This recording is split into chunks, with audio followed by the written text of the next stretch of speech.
Harmonix has created Guitar Hero 1, 2, and the 80s. How much of an influence did Guitar Hero have on Rock Band? Well, it's funny. Uh, so first of all, now Guitar Hero is like our competition, Yeah. but by the same token, it's still a franchise that's very close to our hearts, because we poured ourselves into that, into that title in the very beginning. It was in many ways it was the game we were born to make for a long time. So we loved that franchise. At the same time, when we broke away from it after Guitar Hero 2 to start working on Rock Band, we really we wanted to take the experience in a very different direction.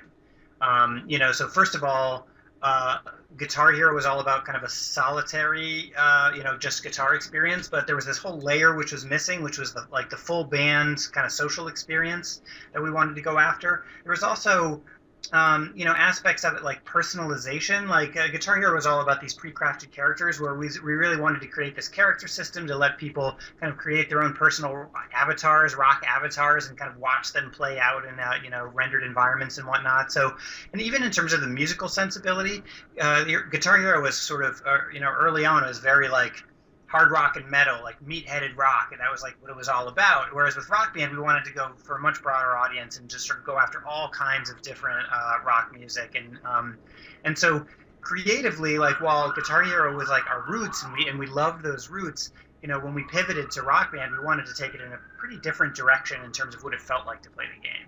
Yeah. And what sort of challenges did the company face in actually having to sort of create a brand new musical game once Activision had taken over Guitar Hero? Well, boy, there were a lot of challenges. I mean, first of all, Activision's a very capable publisher, and like suddenly we were competing with our former creation, against an extremely capable publisher.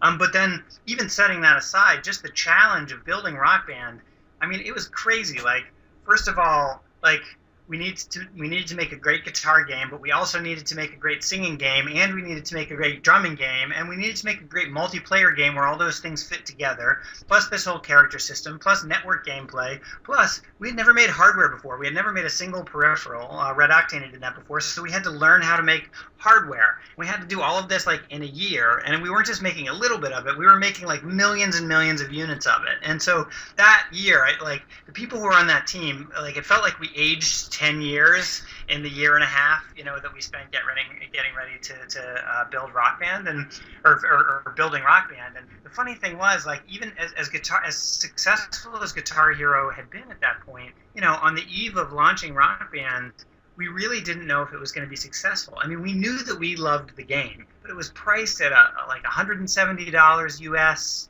It was a giant box. It was going to be hard to get into retail distribution.